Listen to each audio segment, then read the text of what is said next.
ठीक है, हम परमेश्वर के सच्चे स्वभाव के बारे में चर्चा कर रहे हैं। यहाँ पर 2 लेसन हम देखेंगे, नंबर 3 और नंबर 4 परमेश्वर के स्वभाव के बारे में। आज के इस दिन, जैसे मैंने आपको पहले ही बताया कि आप बिल्कुल मजबूत संबंध नहीं रख सकते, परमेश्वर के साथ में मजबूत संबंध नहीं रख सकते अगर आप उसके स्वभाव को नहीं समझते। और मैं सोचता हूँ कि आस्था परमेश्वर को गलत तरीके से दिखाती है और इसके कारण बहुत से लोगों में गलत धारणा है। ये क्लास शुरू होने के पहले मैं कुछ लोगों से बातें कर रहा था, उन्हें परमेश्वर के प्रेम के बारे में बताया। वो जानते थे कि परमेश्वर उनसे प्रेम करता है, लेकिन वो इस बात को नहीं समझ पा रहे थे। ये बहुत बड़ा फर्क लेकर आता है जब आप जानते हैं कि परमेश्वर भला परमेश्वर है और वो आपसे प्रेम करता है। और बहुत से ऐसी धारणाएं जहां पर हम सोचते हैं कि परमेश्वर कठोर परमेश्वर है, वो तो वचन से आते हैं। क्योंकि जो पुराना नियम है वो तो मानो दोष लगाने वाले या फिर क्रोध की सेवकाई थी। और इसलिए यहाँ पर परिश्रम करना पड़ता है कि परमेश्वर के वचन का सही विभाजन करें, क्योंकि आप पुराने नियम के वचन को ले सकते हैं जहाँ परमेश्वर ने सब्त के दिन लाठी उठाने वाले व्यक्ति को मारा और परमेश्वर ने मरियम को कोड़ दे दिया। इस तरह की बातें बताई गई है और आप परमेश्वर के बारे में ऐसे कुछ सोच सकते हैं जो कि सही नहीं है, गलत है। और हम इसके बारे में आगे चर्चा करते रहेंगे और इसलिए हमारी बहुत सी शिक्षा तो इसी पर आधारित है, इस सच्चाई पर आधारित है कि पुराने नियम की व्यवस्था कुछ समय के लिए ही थी। परमेश्वर उसे देने के लिए 2000 साल तक रुका, क्योंकि उसका पहला चुनाव नहीं था। परमेश्वर प्रेम का परमेश्वर है। पहला यूहन्ना 4:8 ये कहता है कि परमेश्वर प्रेम है, ये उसका सच्चा स्वभाव है, उसका भाग है। परमेश्वर प्रेम है और वो चाहता था कि मनुष्य जाति के साथ में वो दया से काम करें और उनके अपराध उनके ऊपर नहीं रखना चाहता था। रोमियो 5:13 और इसके साथ में 2 कुरिन्थियों 5:19 भी ये कहता है कि परमेश्वर मनुष्य के अपराधों को उनके लेखे में नहीं लिखता है। वो तो ऐसा करने की इच्छा रखता था, लेकिन लोगों ने वही लिया जहां पर परमेश्वर ने दंड नहीं दिया, न्याय नहीं किया, उसे पाप के लिए सहमति के रूप में लिया। और इसलिए जो कुछ भी उनका स्तर था उससे उन्होंने खुद को बिल्कुल नीचे गिरा दिया और वो खुद धोखा भी खा रहे थे, ये सोचते हुए कि हाँ मैं तो बहुत अच्छा व्यक्ति हूँ, क्योंकि वो नहीं जानते थे कि पाप सच में कितना बुरा है। इसलिए जो अंतिम परिणाम है कुछ समय का, जैसे कि गलाती अध्याय 3 ये कहता है कि व्यवस्था जोड़ दी गई अपराध के कारण, जब तक कि वो वंश ना आ जाए, बीज ना आ जाए जिसके बारे में प्रतिज्ञा की गई थी। व्यवस्था उसमें जोड़ दी गई, इसका मतलब वहां पर विश्वास की वाचा तो पहले से बांधी गई थी। उत्पत्ति अध्याय 15 वचन 6 में हम इसके बारे में देखते हैं। यानी विश्वास की जो वाचा थी वो तो व्यवस्था के 430 साल पहले स्थापित कर दी गई थी और व्यवस्था उसमें जोड़ दी गई थी ताकि वहां पर जो पाप है उसको कम कर सके। लेकिन इसके साथ ही उसने वहां पर दोष भावना, हीन भावना भी लाई। अयोग्यता जो है वो तो बहुत बढ़ने लगी। इस तरह से इसके नकारात्मक परिणाम भी हुए थे। ये तो उस समय तक थी जब तक कि यीशु आकर हमें छुड़ा न ले। इसके बारे में बुरी बात तो ये है कि कलीसिया, जिसे सबसे पहले व्यवस्था के अधीन तो रहना ही नहीं चाहिए, उन्होंने व्यवस्था को स्वीकार किया और वो पुराने नियम की व्यवस्था सिखा रहे हैं। कहते हैं तुम्हें ये मानना ही होगा और प्रभु के साथ के संबंध को कमाना होगा। वो बिना शर्त के प्रेम को नहीं सिखा रहे हैं, जबकि ये सिखाना चाहिए। व्यवस्था कलीसिया के लिए नहीं बनाई गई थी, ये यहूदी देश के लिए बनाई गई थी कुछ समय के लिए, लगभग 2000 साल तक, जब तक कि वो बीज ना आ जाए। तो ये ऐसी बात है जिसके बारे में हमने चर्चा की है। तो चलिए हम यहां पर निकाल लेते हैं रोमियो अध्याय 5 वचन 13। हमने इस वचन को पहले देखा है, मैंने आपको कुछ वचन पहले भी बताए हैं रोमियो में से, लेकिन चलिए वापस चलते हैं। रोमियो अध्याय 5 वचन 1 से 11 तक ये सामान्य रूप में कहता है कि अनुग्रह के द्वारा विश्वास से ही हम परमेश्वर तक पहुंच सकते हैं। और ये कहता है कि परमेश्वर ने अपने प्रेम को इस रीति से प्रकट किया कि जब हम पापी थे मसीह हमारे लिए मरा और अभी वो हमसे बहुत ज्यादा प्रेम करता है। पहले 11 वचनों में यही कहता है। फिर वचन 12 में कहता है, वचन 12 कहता है, इसलिए जैसा एक मनुष्य के द्वारा पाप जगत में आया और पाप के द्वारा मृत्यु आई और इस रीति से मृत्यु सब मनुष्यों में फैल गई क्योंकि सब ने पाप किया। व्यवस्था के दिए जाने तक पाप जगत में तो था, परंतु जहां व्यवस्था नहीं वहां पाप गिना नहीं जाता। इसके बारे में हमने यहाँ पर देखा। ये तो सच में बहुत ही सामर्थी ऐसा वचन है। फिर वचन 14 कहता है, तभी आदम से लेकर मूसा तक मृत्यु ने उन लोगों पर भी राज्य किया जिन्होंने उस आदम जो उस आने वाले का चिन्ह है उसके अपराध के समान पाप न किया। ये पुरानी भाषा ये बताते हुए कि मृत्यु ने सभी लोगों के ऊपर फिर भी राज्य किया, हालांकि उन्होंने आदम के जैसे कोई पाप नहीं किया था। आदम जानता था कि वो सच में क्या कर रहा है।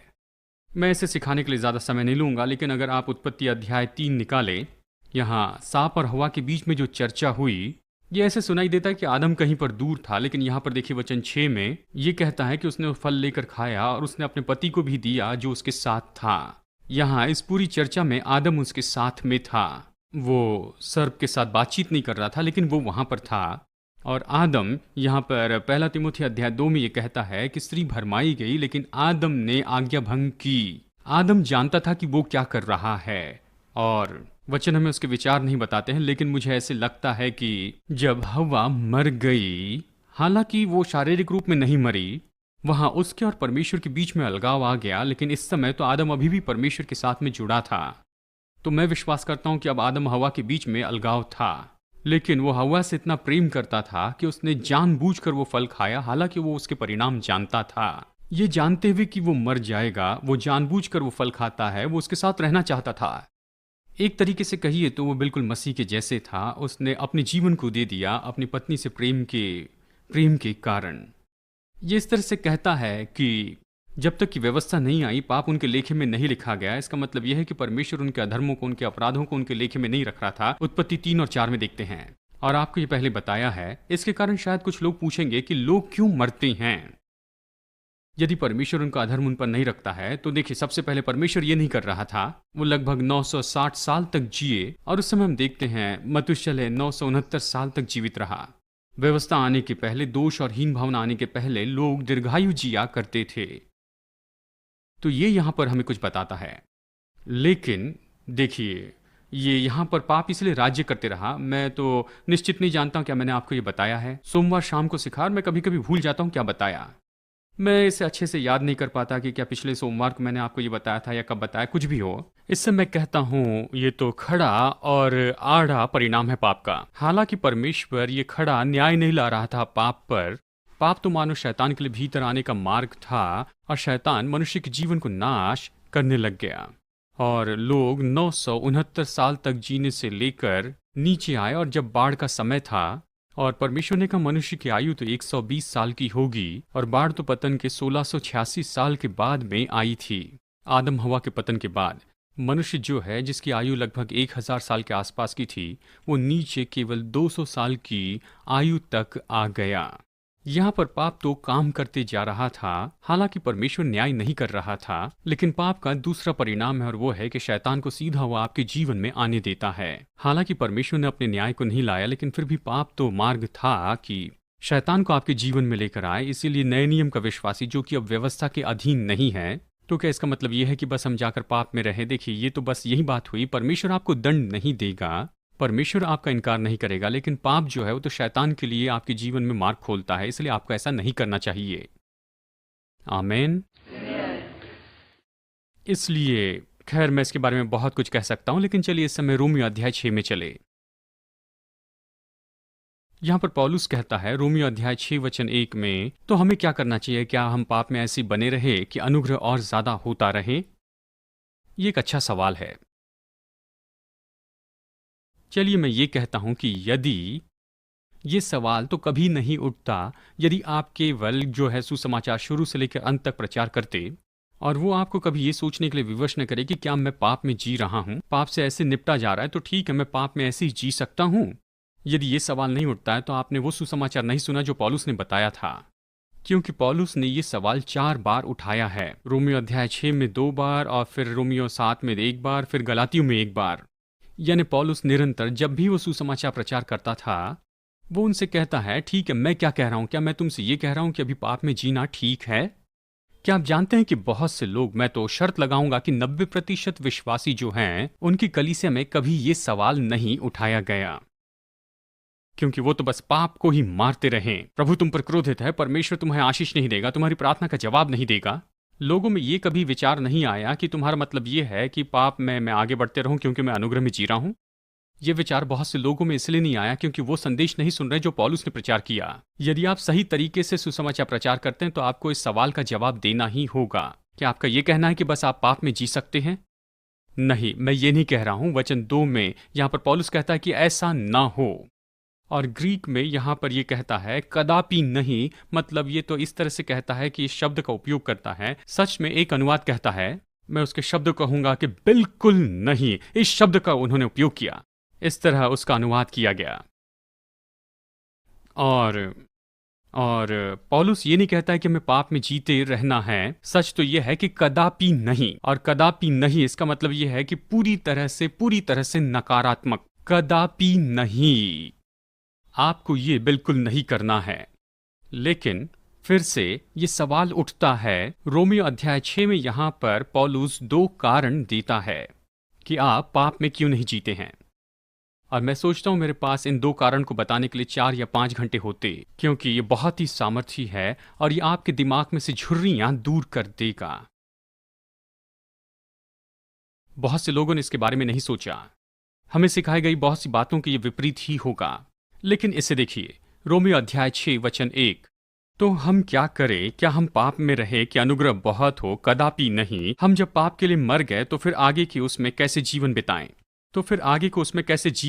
क्या तुम नहीं जानते कि हम सच में जिन्होंने यीशु मसीह का बपतिस्मा लिया उसकी मृत्यु का बपतिस्मा लिया है? ये पानी के बपतिस्मे के बारे में नहीं कह रहा है। ये कह रहा है, पहला कुरिन्थियों अध्याय 12 ये कहता है कि पवित्र आत्मा हमें मसीह में बपतिस्मा देता है। और फिर मसीह हमें पवित्र आत्मा में बपतिस्मा देता है। और फिर पानी का बपतिस्मा है जो सारी इन बातों की तस्वीर है। ये पानी के बपतिस्मे के बारे में नहीं कहता है, ये कहता है कि पवित्र आत्मा का बपतिस्मा जो मसीह में वो करवाता है। और जब ये होता है तो आप पाप के लिए मर जाते हैं, और आप पाप के लिए मर जाते हैं। और ये जो पॉइंट है ये तो पूरा इस वचन में बताया गया है, मतलब इस अध्याय में। चलिए हम देखते हैं यहाँ वचन 2। हम जब पाप के लिए मर गए तो फिर आगे को उसमें क्यों जीवन बिताएं? क्या आप जानते हैं बहुत से लोग इसे पढ़ते हैं और फिर वो देखते हैं कि वो अभी भी पाप कर सकते हैं। सच तो ये है कि वो पाप का आनंद उठाते हैं कुछ तरीके से, जैसे कि आपके दोस्त आपके क्रोध को भड़काने की कोशिश करते हैं और आप वो करते हैं जो जानते हैं कि आपको नहीं करना चाहिए। तो लोग सामान्य रूप में इसे अनदेखा करते हैं और कहते हैं, खैर ये जो कहता है ये इसका अर्थ नहीं है, इसके पीछे कुछ न कुछ छिपा हुआ अर्थ होगा। और फिर वो अपने तरीके से इसे बताते हैं। और फिर मुझे साथ में ये भी कहना होगा, मैं किसी के विरुद्ध में नहीं हूँ, किसी के भी अनुवाद के चुनाव के विरुद्ध में नहीं हूँ। यदि आप उपयोग कर रहे हैं NIV का, तो मैं जो कह रहा हूँ उसे पूरी तरह से आप चूक जाएंगे रोमियो अध्याय 6 और अध्याय 7 से, क्योंकि ये निरंतर पुराने स्वभाव के बारे में कहता है कि आपके अंदर ये पुराना स्वभाव था।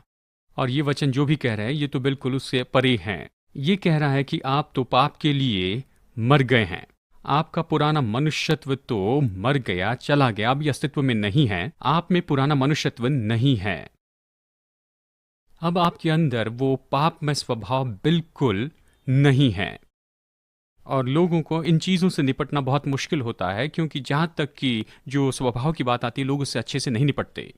और देखिए बहुत से लोग, और ये कहना दुख की बात है कि हमारा समाज ह्यूमनिस्टिक हो गया और बहुत सी कलीसियाँ ह्यूमनिस्टिक हो गई हैं। कलीसिया तो बस शारीरिक, बाहरी और केमिकल, भावनात्मक, मानसिक कारण और जवाब पाना चाहते हैं हर चीज़ के लिए। और बाइबल हमें ये नहीं सिखाती, क्योंकि आप तो केवल प्राण और शरीर नहीं हैं, आप तो एक आत्मा हैं। और मनुष्य की जो आत्मा है वही तो अधिकार करने वाली शक्ति है। और इस जगह को थामे रहें, हम वापस आएंगे इफिसियों अध्याय 2 को देखने के बाद। ये तो बहुत ही अद्भुत ऐसे वचन हैं। और फिर से बहुत से लोग इस पर विश्वास नहीं करते, और मैं आपसे शर्त लगाऊं, आप में से बहुत से लोग इसे इस तरह से नहीं सोचते हैं। हमारे ऊपर संसार का ज़्यादा प्रभाव हुआ है, ज़रूरत से ज़्यादा। अब इसे देखिए, अध्याय 1 में वो कहता है मसीह के बारे में कारण बनाते हैं।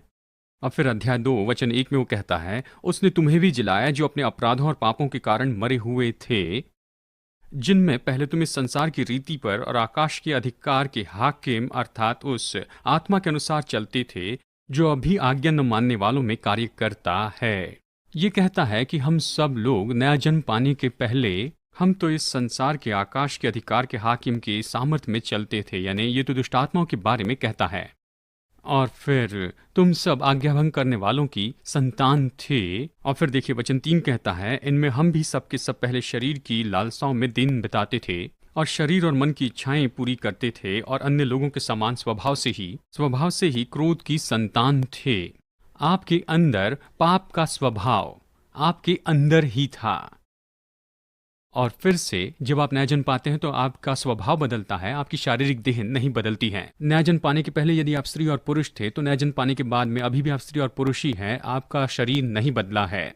आपका मन, आपकी भावनाएं नहीं बदली हैं। अब वो तो बदलने वाले हैं, उन पर प्रभाव हो रहा है, मैं निश्चित जानता हूँ। नया जन्म पाने के बाद आप निश्चय लाभ उठाएंगे, लेकिन उद्धार पाने के पहले अगर आप बुद्धिमान नहीं थे तो उद्धार पाने के बाद भी आप बुद्धिमान नहीं रहेंगे। आप फिर भी अपनी परवरिश को याद रखेंगे और फिर भी पहले जैसे सोचते और बोलते थे वैसी होगे। आपका जो प्राण है वो नहीं बदला है, लेकिन आपका जो स्वभाव है वो बदला है।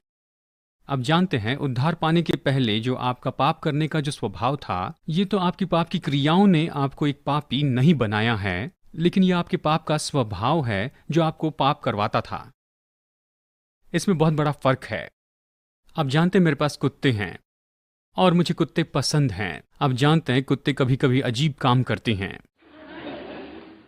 यदि आप बड़े कुत्ते के पास में जाएं, हमारे पास बड़े कुत्ते थे, गोल्डन रिट्रीवर और जर्मन शेफर्ड जैसे, गोल्डन रिट्रीवर और लैब्राडोर जैसे ऐसे कुत्ते। आप जानते हैं, जब भी आप पैदल चलकर आते हैं तो कुत्ते हमेशा अपनी नाक को आपके पैरों में लगाते हैं। कुत्ते बैठे बैठे अपने पैरों को चाटते हैं, प्राइवेट पार्ट्स को चाटते हैं। और आप जानते हैं, और मेरी पत्नी कहती है ये शर्मिंदगी की बात है, ये शर्मिंदगी की बात है। और मैंने एक बार कहा, तुम जानती हो इसमें से ये कुत्ता बाहर आ रहा है। हम उन्हें लोगों के जैसे बनाने की कोशिश करते हैं ताकि हम जो चाहते हैं वही वो कर सकें, लेकिन क्या आप जानते हैं, ये उनका स्वभाव है कि इस तरह का काम करे। ये तो उनके अंदर में कुत्ता है और इससे मैं चकित होता हूं। लोग सोचते हैं कि इन्हें ऐसा नहीं करना चाहिए, लेकिन कुत्ते तो बस ऐसे ही होते हैं। और इसी तरह से लोग भी चकित हो जाते हैं, मैंने ये सब कुछ कैसे किया। ये बस इसलिए क्योंकि आपका स्वभाव ही पापी का है। पापी पाप करते हैं क्योंकि ये उनका स्वभाव है। आपके पाप आपको बुरे व्यक्ति नहीं बनाते हैं। इसलिए यदि आप कुछ पाप करते हैं, ये नहीं कि आप दूसरे लोगों से बुरे हो गए, नहीं, अपने स्वभाव से ही। आप तो शैतान की संतान हैं। आपका स्वभाव तो शैतान की संतान है और लोग इसी बात को नहीं समझते हैं। लेकिन खुशखबरी तो ये है कि जब आप नया जन्म पाते हैं, तब वो पुराना पापमय स्वभाव वो मर जाता है। वो मसीह के साथ क्रूस पर लटकाया जाता है। ये मर गया, चला गया। अब फिर से, क्योंकि हम कहते हैं कि हम अभी भी पाप की ओर आकर्षित होते हैं और मसीह विश्वासी पाप कर सकता है, और लोग इसका ऐसा अर्थ बताते हैं जो इसे दूर लेकर जाता है। और मुझे नहीं लगता कि मैं मर गया हूं, ये स्वभाव नहीं गया है।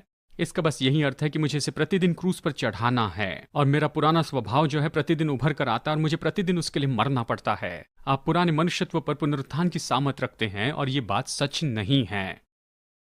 रोमियो अध्याय 6 ये कहता है कि तुम पाप के लिए मर गए हो। जब आप मसीह में बपतिस्मा पाते हैं, ये तो तब होता है जिस पल आप नया जन्म प्राप्त करते हैं। आप तो उसकी मृत्यु में बपतिस्मा पाते हैं। और मैं निश्चित नहीं हूं कि इतनी जल्दी मैं आपको ये सारे वचन बता सकता हूं, लेकिन इस अध्याय में वो कहता है केवल एक बार तुम पाप के लिए मरते हो और इसीलिए तुम अपने आप को पाप के लिए मरा हुआ समझो, एक ही बार। अब मृत्यु का आपके ऊपर में कोई अधिकार नहीं है। इसी तरह से आपको ये मानना होगा कि मृत्यु का आपके ऊपर कोई अधिकार नहीं है। आपके अंदर वो पाप का स्वभाव नहीं है जो आपको विवश करता है। मेरी परवरिश एक बैप्टिस्ट चर्च में हुई। मुझे सिखाया गया कि हमारे अंदर दो स्वभाव होते हैं, कि हमारे अंदर परमेश्वर का स्वभाव है और शैतान का स्वभाव है। वो कहते हैं कि सफेद कुत्ता और काला कुत्ता आपके अंदर हमेशा लड़ते रहते हैं। वो हमेशा लड़ते रहते हैं और जिसे तुम ज्यादा भोजन देते हो वो अक्सर जीत जाता है। ये सच नहीं है।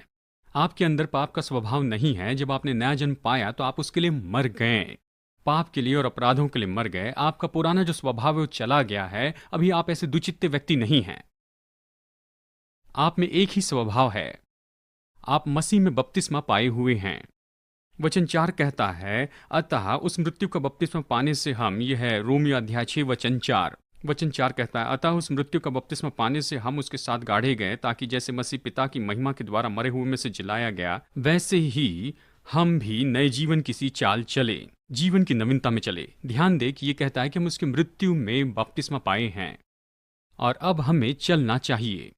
जो मृत्यु है वो हो चुकी है। पुनरुत्थान का जीवन तो शर्त वाला है। और अगले वचन में ये कहता है, यहाँ वचन 5, क्योंकि यदि हम उसकी मृत्यु की समानता में उसके साथ जुड़ गए हैं तो निश्चय उसके जी उठने की समानता में भी जुड़ जाएंगे। वचन 6, हम जानते हैं। आपको पुनरुत्थान का अनुभव करने के लिए कुछ जानना होगा। पाप के लिए जो मृत्यु है, आपका पुराना मनुष्यत्व मर गया है, मसीह के साथ क्रूस पर चढ़ाया गया, ये हो चुका है। यीशु ने इसे किया है। आपके उद्धार के समय में आप में पाप का स्वभाव नहीं है। लेकिन अब ये बात तो है कि क्या आप उस पुनरुत्थान के जीवन को जो कि आपके अंदर है उसे उभरने देते हैं या नहीं। ये आपके कुछ जानने के ऊपर में आधारित है। दूसरे शब्दों में अपने मन को नया बनाना है। आपकी आत्मा में आप पूरी तरह से सिद्ध और पूरे हैं और आपके अंदर ऐसा कोई भाग नहीं है जो अब शैतान का है। इसे समझना बहुत ही महत्वपूर्ण है। अगर आप इसे नहीं जानते हैं तो इस तरह से व्यवहार करेंगे, आप पाप का इनकार करेंगे। आप कहेंगे ओ प्रभु मैं ये नहीं करना चाहता हूं, लेकिन आप उसकी ओर खींचे जाएंगे और आपकी जो परीक्षा ऐसी बनी रहेगी और कुछ समय बाद आप हिम्मत हार जाएंगे, क्योंकि कुछ भी हो आप वही तो हैं। यदि आप व्यभिचारी हैं, आप यहाँ वहां भागते रहें, यहाँ वहां सोते रहें, किसी के भी साथ सोए और आपने सब गलत किया, अभी नया जन्म पाने के बाद अभी आप अपने आप को ऐसे देखें कि मैं यही हूं, तो आप कुछ समय तक इसका इनकार करेंगे, लेकिन उसके बाद में हिम्मत हार जाएंगे, यही कहेंगे बस कुछ भी हो मैं तो बस यही हूं। जब आप देखते हैं कि आप बदल गए हैं और आप जानते हैं कि आप में बिल्कुल नया स्वभाव है, तो आप ऐसी जगह पहुंचेंगे और कहेंगे नहीं, ये तो मैं नहीं हूं। बस बहुत से लोग अपने आप को अभी भी पुराने पापी के रूप में देखते हैं। अनुग्रह से उद्धार पाया, मैं पुराना पापी था लेकिन मैंने अनुग्रह से उद्धार पाया है और अब मैं परमेश्वर की धार्मिकता हूं। अब कोई पाप नहीं है। नया जन्म पाई हुई इस आत्मा में ये सिद्ध है, शुद्ध है, बिल्कुल यीशु के जैसे ही है। और इसीलिए जब मैं इसे जानता हूं, फिर मैं परमेश्वर के पुनरुत्थान की सामर्थ का अनुभव करने लगता हूं। तो वचन 5 कहता है, तो निश्चय उसके जी उठने की समानता में भी जुट जाएंगे। वचन 6, हम ये जानते हैं कि हमारा पुराना मनुष्यत्व उसके साथ क्रूस पर चढ़ाया गया है। ये जानना नहीं कि हमारा पुराना मनुष्यत्व उसके साथ क्रूस पर चढ़ाया जाना चाहिए, या हमारा पुराना मनुष्यत्व उसके साथ क्रूस पर चढ़ाए जाने की क्रिया में है कि हमें उठकर प्रतिदिन अपने पुराने मनुष्यत्व को क्रूस पर चढ़ाते जाना है और प्रतिदिन अपने आप के लिए मरते चले जाना है। नहीं, आपका पुराना मनुष्यत्व तो क्रूस पर चढ़ाया गया है, वो क्रूस पर चढ़ाया गया, ये पहले ही हो चुका है। आपका पुराना मनुष्यत्व, पुराना स्वभाव मर गया है, चला गया है। यानी आपको जानना है कि पुराना मनुष्यत्व उसके साथ में क्रूस पर चढ़ाया गया है, ताकि पाप का शरीर व्यर्थ हो जाए और हम आगे को पाप के दासत्व में न रहें। यहां पर एक क्रम है। आपको जानना है कि पुराना मनुष्यत्व मर गया है और फिर आपको नाश करना है उस शरीर को जो पीछे रह गया है, और उसका परिणाम होगा कि आप पाप की सेवा नहीं करेंगे। आप जानते हैं, जब कोई व्यक्ति मर जाता है, याकूब अध्याय 2 वचन 26 के अनुसार यह कहता है, आत्मा के बिना शरीर मरा हुआ है, तो वैसे विश्वास कर्म बिना मरा हुआ है। तो ये वचन दिखाता है कि मृत्यु तो यह है जब आपका आत्मा और आपका जो प्राण है वो शरीर से अलग होता है, और आप तब मर जाते हैं जब आपकी आत्मा चली जाती है। लेकिन क्या आप जानते हैं, जब कोई व्यक्ति मर जाता है, उसकी आत्मा प्रभु के पास में चली जाती है, लेकिन वो शरीर जो है कुछ समय तक अभी भी गर्म रहता है। उनका शरीर तो बिल्कुल ऐसे दिखता है जैसे कि मानो वो जिंदा है। मैंने देखा है कि लोग मर गए थे लेकिन वो वैसे दिख रहे थे, लेकिन वो मर गए थे। कुर्सी पर बैठे थे, देखते ही नहीं बता सकते थे, ऐसा लगता था कि वो सो रहे हैं। क्या आप जानते हैं कि आपका शरीर फिर भी मुड़ सकता है, आपके मरने के बाद भी मुड़ सकता है?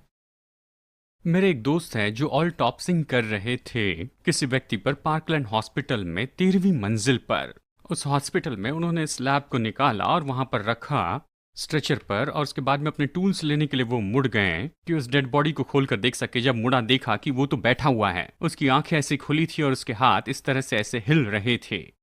जेरी ने कहा, वो तो उस 13वीं मंजिल से बस बाहर कूदने ही वाले थे। वो वहां से भागते हुए बाहर गए, चिल्लाते हुए बाहर गए, कुछ लोगों को साथ में लेकर आए, उन्होंने इन्हें जांचा, ये व्यक्ति तो मरा हुआ था। लेकिन क्या आप जानते, फिर भी कुछ इलेक्ट्रिकल इम्पल्सेस होते हैं जिसके कारण आप तो मसल्स को मोड़ सकते हैं, ट्विच कर सकते हैं। हालांकि ये व्यक्ति मरा हुआ था, लेकिन ऐसे दिख रहा था कि ये व्यक्ति जीवित है। खैर, बाइबल कहती है कि तुम मर गए हो पाप के लिए, पुराना मनुष्यत्व चला गया, और हम सोचते हैं कि मैं अभी भी जीवित हूं। नहीं, पुराना मनुष्यत्व तो चला गया, लेकिन उसका शरीर पीछे रह गया है। जानते हैं पुराने मनुष्यत्व का शरीर क्या है? नया न बना हुआ मन, विचार, भावनाएं। आपके पुराने मनुष्यत्व ने आपके दिमाग को प्रोग्राम किया था कि कैसे स्वार्थी बने, कैसे अभिलाषा में काम करें, कैसे क्रोध में काम करते जाएं, कड़वाहट रखें, ये सारी चीजें। और आपका मन तो एक कंप्यूटर के जैसे है, ये उसी तरह से काम करेगा जैसे प्रोग्राम किया गया था। आपको इसे फिर से प्रोग्राम करना होगा। तो अब आपने नया जन्म पाया है, आपके पास में बिल्कुल नई आत्मा है, पुराना मनुष्यत्व चला गया है, लेकिन जब तक आप अपने मन को नया न बनाएं, आप नहीं देख पाएंगे, आपके नए मनुष्यत्व के जीवन को बाहर आते नहीं देखेंगे।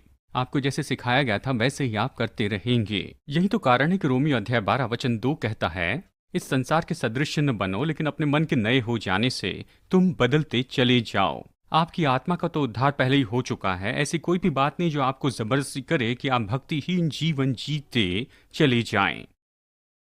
लेकिन आपके मन को निरंतर नए बनाते चले जाना है। जब तक आप उसे नया न बनाए तो पहले के प्रोग्राम का ही वो उपयोग करते चला जाएगा। यदि आप एक ही काम को बार बार बार बार बार बार करते चले जाएं, ये आपके व्यक्तित्व में इतनी तरह से चला जाता है कि आप सोचते हैं कि यह आपका स्वभाव है, लेकिन नहीं है। आप जानते हैं, जब मैं बच्चा था मुझे शर्ट के बटन लगाने में परेशानी थी। मैं थोड़ा बड़ा था, इसलिए मुझे अच्छे से याद है कि मेरे पिताजी मेरे पास में आते थे और कहते थे तुमने फिर से गलत तरह से बटन लगाए हैं। मैं अपने शर्ट के बटन सही तरह से नहीं लगा पाता था। मैं कई बार वो होल्स चूक जाता। और मैंने इसलिए इसे कहा है क्योंकि मैं जानता हूँ ये मेरा स्वभाव नहीं है कि अपने शर्ट के बटन लगाऊं, क्योंकि बचपन में मुझे इसकी परेशानी थी। लेकिन क्या आप जानते हैं, आज मैंने अपने शर्ट के बटन लगाए। मुझे याद नहीं कि मैंने इसे किया, लेकिन मैं जानता हूं कि जैमी ने नहीं लगा के दिए, मैंने खुद इसे लगाए हैं। लेकिन ये स्वाभाविक रूप में हो गया। मैंने इसके बारे में नहीं सोचा। मैंने इसके बारे में नहीं सोचा, ये नहीं सोचा कि मुझे निश्चित करना होगा कि सही बटन होल में लगाने हैं। ये देखिए, ये तो बस यदि यदि आप तो अगर आप नहीं जानते तो आप कहेंगे मेरे शर्ट के बटन लगाना तो मेरा स्वभाव है। लेकिन ये मेरा स्वभाव नहीं है। मैंने इसे इतनी बार कर दिया है कि अब ये मैं अपने आप कर सकता हूँ। आप खुद को ट्रेन कर सकते हैं। मैं इसलिए आपको ये बता रहा हूँ। आप में से बहुत से लोग कहेंगे कि देखो, मैं तो हमेशा निराश रहता हूँ, मैं तो हमेशा क्रोधित रहता हूँ, मैं हमेशा कड़वा रहता हूँ, मुझे अभिलाषा की समस्या है, मैंने हमेशा यही तो किया है और ये तो मेरा स्वभाव हो गया है। और आप सोचते हैं कि आपके डीएनए में किसी तरह से ये है और आप इसके साथ में बंधे हुए हैं। और आपके परिवार में सब लोग कठोर रहे हैं, कड़वे रहे हैं। किसी व्यक्ति ने अपनी भावना नहीं बताई, कभी नहीं बताया कि वो आपसे प्यार करते हैं। और आप कहते हैं मेरा परिवार तो बस ऐसा ही है, मेरा डीएनए ऐसा ही है। नहीं, आपका पुराना मनुष्यत्व, उसने आपको इस तरह से जीना सिखाया। ये आपके परिवार के प्रभाव के कारण हो सकता है, या आपके समाज के कारण, या कुछ भी हो, लेकिन अभी आपकी आत्मा वो तो यीशु के जैसी है। और केवल एक ही कारण है कि आप इस तरह से काम कर रहे हैं, क्योंकि आपकी आत्मा, आप नहीं जानते हैं कि पुराना मनुष्यत्व चला गया है। आप सोचते हैं कि यह आपका स्वभाव है, इसलिए आप इसे स्वीकार करते हैं। और आपने इस हार को स्वीकार किया है और आपके अंदर के भक्तिहीन गुणों को, और आपने अपना मन नया नहीं बनाया है। लेकिन देखिए, मेरे जीवन में इसने बहुत बड़ा फर्क लाया। मैंने ये जाना कि मैं भीतर से बदल गया हूं, और जरूरी नहीं कि मैं उसे काम करने दूं जिसे मैं महसूस करता हूं या मैं देखता हूं वो मुझ पर अधिकार न करें। अब मेरे अंदर में पूरा नया स्वभाव है और अभी से मैं शैतान की संतान नहीं रहा हूं। बाइबल कहती मनुष्य जैसे सोचता है वैसे ही वो है। अगर आप खुद को यीशु के जैसे देखते हैं कि मैं तो धर्मी हूं, मैं तो पवित्र हूं, मैं शुद्ध व्यक्ति हूं, क्या आप जानते हैं आप उसी तरह से काम करेंगे। लेकिन यदि आप खुद को एक पुराने पापी के जैसे देखें, अनुग्रह से उद्धार पाया, मैं हमेशा व्यभिचारी था, मैं हमेशा झूठ बोलता था, मैंने हमेशा ये सारे काम किए हैं, मैं ऐसा ही हूं, लेकिन मैं इस तरह से नहीं होना चाहता, प्रभु मेरी मदद कर। और आप राह देखते हैं कि बदलाव कहीं बाहर से आएगा। सच्चाई तो यह है कि आप पहले आजाद कर दिए गए हैं अपने अंदर से, लेकिन आपको ये जानना होगा और पाप के उस शरीर को आपको नाश करना होगा। नया ना बनाया गया जो मनुष्यत्व है, और इसका परिणाम तो बस यही होगा कि अगर आपका मन नया बनाया गया है तो आप पाप की सेवा नहीं करेंगे। ओ, ये सामर्थी है, ये तो सामर्थी है। तो वचन 7 में ये कहता है कि जो मर चुका है वो पाप से स्वतंत्र है। यदि आपने नया जन्म पाया है तो आप पाप के लिए मर गए हैं और आप पूरी तरह से आजाद हैं। इसका मतलब ये नहीं स्वतंत्र हैं, आप आजाद हुए बिना आजाद हो सकते हैं। ये तो डॉक्यूमेंटेड फैक्ट है कि युद्ध के दौरान सिविल वॉर में अब्राहम लिंकन ने आज़ादी के बारे में घोषणा कर दी कि गुलाम अभी से गुलाम नहीं रहेंगे। लेकिन उनके पास टेक्स्ट मैसेजिंग नहीं था, सेल फोन या इंटरनेट नहीं थे, और उन्हें इन सारी खबरों से दूर ही रखा गया। ये सारी बातें उन्हें नहीं बताई गई और कुछ लोगों को 1 और साल तक गुलाम बनाकर रखा गया। वो तो गुलाम थे जो कि गुलामी में ही बने रहें। हालांकि वो आज़ाद हो चुके थे, लेकिन आज़ादी नहीं पाए थे। क्या आप जानते हैं कि यहां पर का हर एक व्यक्ति पाप से आजाद किया गया है, लेकिन फिर भी यहां पर हर एक व्यक्ति पाप से आजाद नहीं है। पाप का जो स्वभाव है उसे दूर किया गया है, और फिर भी हर कोई इसे नहीं समझता है। बहुत से विश्वासी विश्वास करते हैं कि हमें पाप का स्वभाव हो सकता है, हमें परमेश्वर का स्वभाव है, शैतान का स्वभाव है, हम दुचित्ते हैं, और इसी के कारण हम लोग कई बार परमेश्वर के लिए जीते हैं तो कई बार नहीं जीते। यदि आप अपने मन को नया कर दे, कहें कि मैं तो एक नया व्यक्ति हूं, मैं ये नहीं कर सकता, ये मैं नहीं हूं। अगर आप इसे जान ले और इसके बाद में आप अपनी सोच को इस तरह से बदल दे, तो इसका परिणाम तो निश्चय ऐसा होगा जहां पर आप आप पाप के अधिकार को तोड़ देंगे। यदि आप मर गए हैं तो पाप से आज़ाद हैं। वचन 8 में, अब देखिए वचन 8, इसलिए यदि हम मसीह के साथ मर गए तो हमारा विश्वास ये है कि उसके साथ जिएंगे भी। वचन 9, क्योंकि ये जानते हैं कि मसीह, फिर से आपको कुछ जानना होगा इसके पहले कि आप ये पुनरुत्थान के जीवन को प्राप्त कर लें, ये आपके जीवन में प्रकट होने लग जाएं। आपको जानना होगा कि मसीह मरे हुए में से जी उठकर फिर मरने का नहीं, उस पर फिर मृत्यु की प्रभुता नहीं होने की है। आपके अंदर यही मनोदशा होनी चाहिए और आपको कहना होगा कि यीशु, वो एक बार मरा और फिर वो मुर्दों में से जी उठा, मृत्यु का उस पर कोई अधिकार नहीं है। मैं तो उस पुराने स्वभाव के लिए मर चुका हूं और अब मैं इस पुराने स्वभाव की अधीनता में कभी नहीं रहूंगा। मैं तो पहले जैसा जीवन कभी नहीं जीऊंगा। मैं नया व्यक्ति हूं। हाँ, ये सामर्थी है। और ये कहता है यहां वचन 9, उस पर मृत्यु की प्रभुता नहीं होने की, क्योंकि वो जो मर गया वो पाप के लिए एक ही बार मरा, परंतु जो जीवित है वो तो परमेश्वर के लिए जीवित है। ऐसे तुम भी अपने आप को पाप के लिए तो मरा परंतु परमेश्वर के लिए, यानी यहाँ पर वो कहता है कि तुम अपने आप को सच में पाप के लिए मरा समझो। ये वास्तविकता है, ये कोई सिद्धांत नहीं है, ये कोई थियोलॉजिकल विचारधारा नहीं है, लेकिन ये वास्तविकता है। आपको खुद को ये समझना होगा। आप जानते हैं टेक्सास में हम रेकन शब्द का उपयोग करते हैं, हालांकि ये बहुत ही पुराने इंग्लिश का शब्द है। अगर आप पूछे कि आप ये कर सकते हैं तो वो कहते हैं हाँ, निश्चय ही। इसका मतलब है कि आप उस पर भरोसा रख सकते हैं।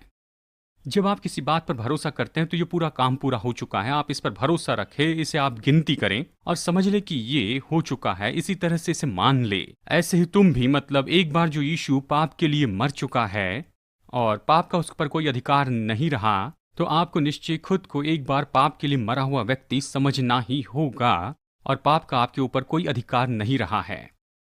मैं तो सच में चकित हो जाता हूं कि जो विश्वासी अपने अधिकार का उपयोग करते हैं और यीशु ने जो किया उसकी तुलना अगर मैं करूं तो मेरे पास में ऐसी बड़ी भीड़ है, मैं बढ़ाकर नहीं कह रहा हूं, लेकिन बहुत बड़ी भीड़ जो मेरे पास में आती हैं, दयनीय है। खुद पर दया करते कहते कि आप मेरे लिए प्रार्थना करेंगे, मैं बहुत ही कमज़ोर हूं, मैं तो, मुझ में ऐसा कुछ करने की सामर्थ नहीं है। वो दयनीय दशा में है। वो बस मेरे पास में आते हैं, चाहते हैं कि मैं उन पर दया करूं, जबकि सच्चाई ये है कि वो पाप के लिए मर चुके हैं और वो बस इसे नहीं जानते हैं। बस वो यहाँ वहाँ घूमते रहते हैं, ये कहते हैं कि मैं तो बहुत ही दयनीय दशा में हूँ, मैं ये नहीं कर सकता, वो नहीं कर सकता। आपकी समस्या ये नहीं कि वो समस्या है, लेकिन समस्या ये है कि आप नहीं जानते हैं। आप नहीं जानते कि आप कौन हैं और आप नहीं जानते कि क्या हो रहा है। ये तो सामर्थी है। मैं अच्छा प्रचार कर रहा हूं। मैं जो कह रहा हूं, यदि आप इसे समझ जाएं तो आप आजाद हो जाएंगे। आप आजाद नहीं हैं क्योंकि आप इसे नहीं जानते हैं। आपको मन नया बनाना होगा। और मैं आपको ये इसलिए बता रहा हूं, ये दिखाना चाहता हूं कि व्यवस्था ने आपको इन सारी चीजों को नहीं सिखाया है। व्यवस्था तो केवल आपके बाहरी कामों पर ही गौर करती है। क्या अभी भी आप रोमियो में हैं? देखिए रोमियो अध्याय 3 वचन 19, हम जानते हैं कि व्यवस्था जो कुछ कहती है उन्हीं से कहती है जो व्यवस्था के अधीन है, इसीलिए कि हर एक मुंह बंद किया जाए और सारा संसार परमेश्वर के दंड के योग्य ठहरे, क्योंकि व्यवस्था के कामों से कोई प्राणी उसके सामने धर्मी नहीं ठहरेगा, इसलिए कि व्यवस्था के द्वारा पाप की पहचान होती है। सारी व्यवस्था का संबंध तो केवल इसी बात पर गौर करने से था कि आपके जीवन में क्या गलत हो रहा है। यदि 1000 में से 999 चीजें आप सही कर लें और एक चूक जाए तो व्यवस्था आपसे ये नहीं कहेगी कि आपने गलती की है, वो आपको उस 1000 में से एक चीज के बारे में दोषी महसूस करवाएगी। व्यवस्था तो आपकी खुद की धार्मिकता को दूर करने के लिए दी गई थी, ताकि आप इस बात को जान लें कि आपको एक उद्धारक चाहिए। और ये तो मैग्नीफाइंग ग्लास के जैसे है, जो एक बिल्कुल छोटी सी चीज जिसमें गलती की है उसे बढ़ाकर दिखाती, वो छोटी सी चीज जिसको वो बढ़ाकर बताती है ताकि आपको दोषी महसूस करवाएं। और इसके विपरीत तो देखिए कि नई वाचा तो इस बात के बारे में है कि आपने क्या प्राप्त किया है मसीह में, और हमें देखना है कि अब हमारे अंदर में नया स्वभाव है और पुराना मनुष्यत्व चला गया। अगर आप इसे जाने और इसके लिए अपने मन को आप नया बना ले तो आप अपने ऊपर पाप के अधिकार को तोड़ देंगे। पाप से छुटकारा पाने का तरीका ये नहीं कि आपने जो पाप किया है उनकी ओर देखते चले जाएं और उसके बारे में आप बहुत बहुत निराश हो जाए और ये सोचे कि आप इतने भक्तिहीन हैं कि बस आप उसका इनकार कर दें, लेकिन इसके बजाय आप देखें कि आपके पास क्या है। यह आपको बदल देता है, आप दूसरा दृष्टिकोण प्राप्त करते हैं। मनुष्य अपने दिल में जैसे सोचता है वो वैसे ही है। नीति वचन 23:7। यदि आप अपने आप को ये देखें कि मैं तो नई सृष्टि हूँ, मैं तो पवित्र हूँ, अपने अंदर में मैं शुद्ध हूँ, तो आप उसे अपनी क्रियाओं में भी दिखाएंगे। लेकिन संसार हर चीज पर व्यवस्था के दृष्टिकोण से जाता है। जो गलत है उस पर गौर करते हैं। जानते हैं, बहुत से लोग वजन कम करना चाहते हैं। वो एक बड़ी तस्वीर लगाते हैं किसी मोटे व्यक्ति की जिसने बिकिनी पहनी है, स्पीड हो और ऐसा कुछ, और फिर कहते हैं ओह, यदि मैं इसके बारे में कुछ नहीं करूंगी तो मैं ऐसी हो जाऊंगी। हम नेगेटिव प्रेरणा का उपयोग करते हैं। आपको क्या करना चाहिए? आपको एक दुबले पतले व्यक्ति की तस्वीर वहां पर रखनी चाहिए और कहनी चाहिए कि मैं ये हूं, और कहें कि मैं ऐसी हूं। अगर आप खुद को इस तरह से देखना शुरू कर दें तो आप वैसे हो जाएंगे। लेकिन बहुत से लोग खुद को मानो खींच कर लाते हैं। किस समय आपने अपनी घास काटी थी? तब नहीं जब उसे काटना बहुत आसान होता है।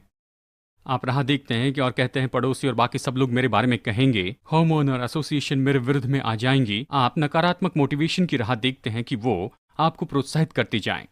और एक तरह से आस्था ऐसी करती है, वो लोगों को परमेश्वर की ओर खींच कर लाती है। अगर तुम ऐसा नहीं करोगे तो प्रभु क्रोधित होगा। देखिए, सुसमाचार तो लोगों को दिखाता है कि वो मसीह में कौन है। अगर आप ये देखें कि आप तो बदल गए हैं और उस प्रतिमा को आप अपने भीतर ले तो आप नए बन जाएंगे। जिस तरह से आप खुद को देखते हैं, बहुत से लोग खुद को एक हारा हुआ व्यक्ति देखते हैं। आप खुद को असफल व्यक्ति देखते हैं। आप खुद को एक पापी के रूप में देखते हैं। आप खुद को ऐसे देखते हैं, शायद आप कहें कि मैं एक माफ़ किया गया पापी हूँ। आप कहते हैं प्रभु ने मुझे माफ़ कर दिया, और आप अपेक्षा करते हैं कि आप नरक में नहीं जाएंगे। लेकिन फिर भी आप खुद को कमज़ोर देखते हैं, असफलता। और जब असफलता आपके द्वार पर खटखटाती है तो आप कहते हैं हाँ, मैं तो बस यही हूँ। यदि आप ये सोचे कि मसीह जो मुर्दों में से जिलाया गया वो मुझ में रहता है और मैं चंगा हो चुका हूँ, आप ऐसी जगह जाएंगे जहां पर आप बीमारी को स्वीकार नहीं कर सकेंगे, हार को स्वीकार नहीं कर पाएंगे। आप निराशा का जीवन नहीं जिएंगे, कहेंगे मैं निराशा में नहीं जी सकता हूं। मुझे निराश होकर 43 साल हो गए हैं, मैं निराश नहीं होता हूं, मैं निराश होने के लिए नहीं बना हूं। और आपसे भी ज्यादा मैं सोचता हूं कि मेरे साथ में निराश करने वाली ऐसी बहुत सी बातें हुई हैं। मैं जानता हूं कि मैं वैसा नहीं हूं, मैं उसके अंदर नहीं जीऊंगा और मैं इस तरह के काम कभी नहीं करूंगा। केनेथ हैगन ने नए जन्म पाने के बाद में कहा कि यदि उनमें कोई ऐसी स्वाभाविक योग्यता है, वो थी ताले तोड़ने की योग्यता। जब भी केनेथ हैगन के दोस्त को चोरी करना चाहते थे, वो हमेशा केनेथ की मदद लेते थे कि वो वहां पर आए और वो स्टोर का जो ताला है उसे तोड़े, क्योंकि उन्होंने कभी न टूटने वाला ताला नहीं देखा। लेकिन जानते हैं, उनके नए जन्म पाने के बाद में उसी हफ्ते उनके दोस्तों ने आकर कहा कि उनके लिए ताला तोड़े ताकि वो चोरी कर सके। इन्होंने कहा मैं ये नहीं कर सकता। उन्होंने पूछा क्यों नहीं? तो मैं एक नया व्यक्ति हूं। उन्होंने कहा वो अब मैं नहीं रहा। और वो अपनी ये योग्यता पूरी तरह से खो गए। वो जानते थे कि अब वो व्यक्ति उस तरह से नहीं रहे, वो बदल गए हैं। हम में से बहुत से लोगों की परीक्षा होती, हम ये सोचते कि मैं तो वही हूं, मैं ताले तोड़ने में बहुत ही माहिर हूं। लेकिन वो वैसे नहीं थे। उन्होंने प्रकाशन पाया कि वो एक नए व्यक्ति हैं। काश प्रभु हम में से हर एक को ऐसा प्रकाशन दे दे। हम तो बिल्कुल नए व्यक्ति हैं और आप इस तरह के व्यक्ति नहीं हैं। देखिए, मुझे सिखाया जाता था कि हमें प्रतिदिन अपने लिए मरते जाना है। और मैंने ऐसे संदेश सुने जो कि इस तरह बताए जाते थे कि बिजली की कुर्सी पर बैठ जाएं और प्रतिदिन हमें उठकर खुद के लिए मरते चले जाना है। और आप में से कुछ लोग सोचेंगे कि ये तो बहुत ही अजीब है। हाँ, ये अजीब है, लेकिन मुझे सिखाया गया था, मैंने ये किया। और मैं सुबह के समय उठता था, मैं खुद को देखता था कि मानो मैं इलेक्ट्रिक चेयर पर बैठा हूँ, खुद पर वहाँ पर कस के रखता, घमंड और पीठ पीछे बोलना, इस तरह की सारी बातों को मैं फिर से गिनता था। मैं वहाँ अपने सारे पापों को स्मरण करता और वहाँ पर मैं खुद को वहाँ पर बंद कर देता और खुद को उनके लिए मरते देखता। जानते उसने क्या किया? वो जी उठा। वो पुराना मनुष्यत्व प्रतिदिन मुझे याद दिलाया जाता था कि मैं कितना भक्तिहीन हूँ, कि मैं झूठा हूँ, मैंने ये किया, मैंने वो किया, और ये मुझे हमेशा नीचे ही दबा कर रखता था। और इसने सच में क्या किया? उन सारी चीजों को बिल्कुल सामने लाकर रख दिया। जानते मैं उसमें से कैसे बाहर आ सकता हूँ? उन सारी गलत बातों के ऊपर गौर करने से नहीं, जो कि व्यवस्था यही तो करती थी कि आपके पापों पर वो गौर करती थी और हर एक गलत काम जो आपने किया है उसे वो बढ़ाकर बताती थी। लेकिन पाप पर जय पाने का तरीका ये है कि यीशु ने जो किया उस पर आप गौर करते जाएं कि आप तो पापों के लिए मरे हैं, आप तो बिल्कुल नई सृष्टि हैं। और जिस तरह से यीशु जीवित है उसी तरह से मैं खुद को पाप के लिए मरा हुआ महसूस करता हूँ। अभी मैं इन सारी चीज़ों में नहीं जाता हूँ। और आप अपने अंदर जो अच्छा है उसे कहते जाते हैं और आप उन भलाई को उत्पन्न करते चले जाएंगे, क्योंकि जैसे आप अपने दिल में सोचते जाते हैं आप वैसे ही व्यक्ति होते हैं। ये तो पूरी तरह से बदलाव है। ये तो उन सारी चीज़ों के सामने जाने का नया तरीका है। और बहुत से लोग, यहाँ तक कि इस कमरे में बैठे हुए बहुत से लोग, आप परमेश्वर को खोज रहे हैं और यहाँ पर आप वचन भी सुन रहे हैं। हम सबको सिखाई गई हैं नकारात्मक प्रेरणा और हम खुद को इसी तरह से प्रोत्साहित करते हैं। और हमें इसे पूरी तरह से बदलना होगा, और इसके बजाय कि आप उन गलत चीज़ों पर गौर करें, वो तो गलत है क्योंकि अभी भी हम में बहुत कुछ गलत है। हम में से हर कोई जो होना चाहिए उसमें चूक जाते हैं। और यदि आप व्यवस्था की मानसिकता वाले हैं तो यह आपको पाप का ज्ञान देगा, रोमियो 3:20 के अनुसार। यह आपको पाप का ज्ञान देगा और आपका पूरा गौर जो है, आपका ध्यान पाप पर लेकर आएगा, परमेश्वर ने जो भले काम किए हैं उस पर नहीं।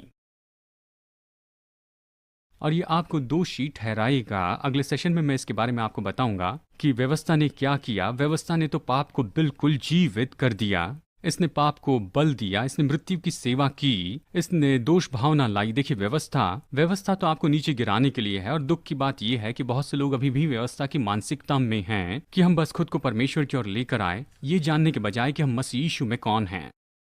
यानी ये तो सामर्थ्य बात है। पौलुस कहता है, तो क्या हम ऐसे पाप में बने रहें? वो कहता है, नहीं, कदापि नहीं। क्यों नहीं? क्योंकि अभी आपका स्वभाव है कि पवित्रता में जीवन जिए। कुत्ते जो करते हैं वो इसलिए करते हैं क्योंकि वो कुत्ते हैं। आपका नया जन्म होने के पहले आप पापी के रूप में जीते थे क्योंकि आप एक पापी ही व्यक्ति थे। ये तो आपका पाप का स्वभाव था। काश मेरे पास ये सब कुछ कहने के लिए घंटा होता कि आपको ये सब कुछ बताऊं। मुझे पता नहीं कितनी बार, लेकिन अगर आप रोमियो की पत्री में देखें तो ये शब्द यहाँ पर 35 बार आया है। ये ग्रीक शब्द खैर मैं इसे उच्चारण भी नहीं कर सकता, लेकिन ये शब्द है जिसका अनुवाद पाप किया गया। इसका अनुवाद पाप किया गया है एक वचन में लगभग 32 बार किया गया, और पाप यानी कि अनेक वचन 2 बार ही, 2 या 3 बार रोमियो की पत्री में। बहुत से लोग इस फर्क को नहीं समझते हैं, पाप एक वचन और ये पाप अनेक वचन, और आप बस ये पढ़ते हैं कि आप पाप से आजाद हो गए।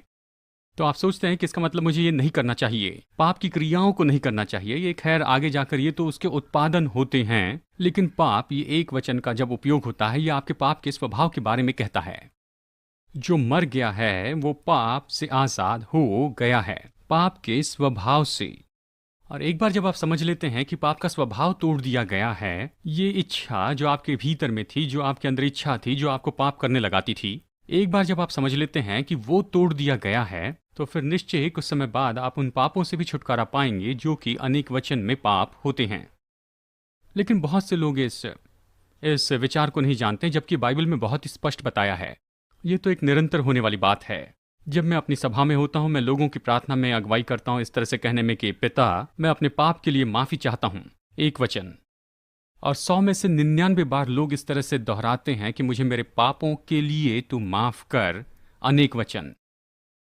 जो मैं कह रहा था उसे वो चूकते हैं। अवश्य मैं रुक कर उन्हें सही नहीं करता हूं। मैं तो बस यही कह रहा हूं कि बहुत से लोग इस बात को नहीं समझते हैं कि वो पाप करने में इतने अच्छे होते हैं क्योंकि वो स्वभाव से ही पापी होते हैं। दाऊद इस तरह से कहता है, भजन संहिता 50 में वो कहता है कि पाप में मेरी माँ ने मुझे धारण किया। इसका मतलब ये नहीं कि वो व्यभिचारी थी, या कहिए कि विवाहिक जीवन से बाहर का संबंध था। इसका केवल यही अर्थ है कि हम सब लोग पाप में जन्म लेते हैं। आप परमेश्वर से अलग होकर जन्म लेते हैं। आप पाप के स्वभाव में जन्मे हैं। एक बच्चा जो 1 सेकंड की उम्र का है, उसमें पाप का स्वभाव है। आपको पाप करने की जरूरत नहीं कि आप पाप का स्वभाव पाए। ये तो आपका पाप का स्वभाव है जिससे आप पाप करते हैं। और इससे देखिए, निश्चय मैं जानता हूं कि कुछ लोगों के मन में ये सवाल होगा। रोमियो अध्याय 7 में से देखते हैं, मैं इससे निपटना चाहता हूं। देखिए, रोमियो अध्याय 7 में वचन 7 कहता है, तो हम क्या कहें? क्या व्यवस्था पाप है? कदापि नहीं।